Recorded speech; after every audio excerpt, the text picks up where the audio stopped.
When it comes to tithing, I hear a lot of people say in the book of Malachi that God said, bring your tithings to the storehouse or something like that. And I'm wondering, when did the church become the storehouse? Upon this rock I'll build my church. He was talking to Peter. But the church is supposed to be the people, the bride, and Jesus is the groom.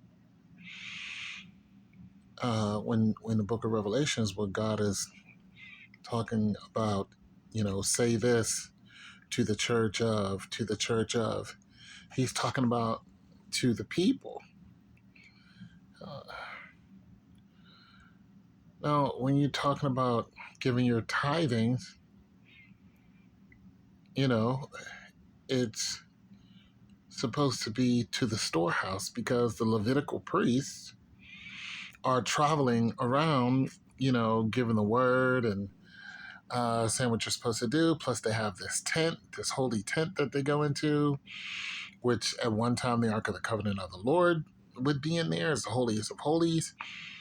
And, they would actually tie a rope to their leg because, if you went in there and you weren't holy enough, you're going to die right there because that's how holy God is.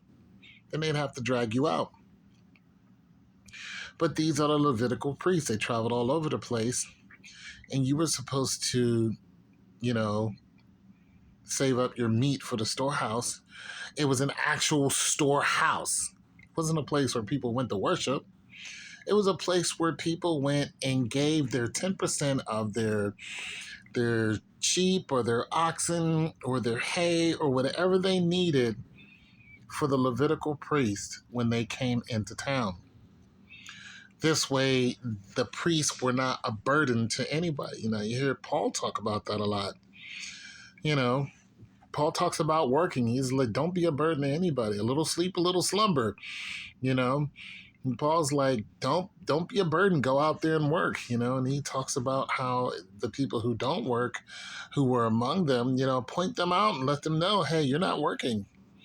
You're not doing anything, so you're not going to get anything. And Paul's letting people know, when you guys travel to these places, don't be a burden upon somebody. But also letting the people of the church who know that Paul and Silas and all these other people who are coming into town, he's letting them know, hey, look, we're coming into town. So what did those people do? They saved up. One person didn't just say, hey, we're going to have all these provisions. No, they were like, I'm coming into town, I'm going to need, whatever. And everybody would pitch in. That's what tithing is for. Now, I know a lot of preachers have made millions and millions and millions of dollars off of tithing and offerings. And hey, that's between you and God. I know there are a lot of people who are convinced that if they sow a seed, which goes right to prosperity preaching, it goes right there. Whenever I hear that sow a seed, I'm like, nope. I already know that's prosperity preaching. I know exactly what is about to transpire. I know what you're about to do. You're about to tell me to give you money, and then God is going to press it down, shake it up, and, run it over my... No, that's not what happens. That's not, because we saw with some of these mega churches what happened with that big church in Texas with the one guy who's basically the smiles all the time. When that storm came through, what happened with him? When the people were like, open up the church so we can get in there for safety, what did he do? He's like, no, until the people came to him and was just like, how are you going to leave these people out in the middle of a hurricane? Here's a dude that smiles a lot. He's more of a motivational speaker. You guys know who I'm talking about. The white dude. The mega church could house thousands and thousands of people, he would not let them in. What happened with Eddie Long's church? Same thing. People came to Eddie Long and said, hey, we need help. And he was like, I can't help you. This is how I know your churches are not the storehouse. It's not the storehouse, because when people come to you in need, when their rent is due, when a thunderstorm hits them, when they have nowhere else to go, you cannot go to the church and get provisions. Why? Because they're not there. See, you people think that if we bring money to the church, then the church is going to turn around and buy whatever. That's not what happens. Church doesn't turn around and start paying people's rent or their lights but the thing about it, the thing that really gets me is you people only bring money. Now, you might have a food drive every now and then.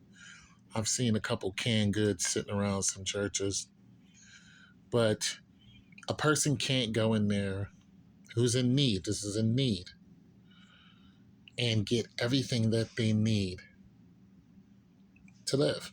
This is why I know the church is not the storehouse. So you people are misconstruing the word. And there's preachers getting rich off of it, and they will not help you.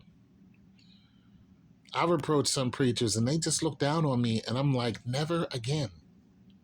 Now, I'm not bitter. I'm not telling you people don't give your money to help people. I'm telling you, if you're going to give your money to the church, know where it's going. But understand this is not your tithe. It's not your tithe. It's not. I'm just letting you guys know that. And you can look it up and you'll find out yourself, but it's not your tithe. You're just paying for, now if you're paying for the church's light or the church's rent because that's your church, I don't have an issue with that. It's not what I'm saying. This is my church. I wanted to be here this Sunday or Saturday whenever you worship, and we need the electric or the mortgage or whatever. I'm pitching in on that. Then that's what you're doing. But that's not meat for the storehouse. You understand that? It's not what that is. That's just paying the mortgage or paying the electric or whatever. Somebody's not going to go in there. You're going to be like, hey, I need help with my rent. And you're going to be like, no, this is for the church. The church that you guys, the building, that is not the storage house. Not unless you make it the storage house.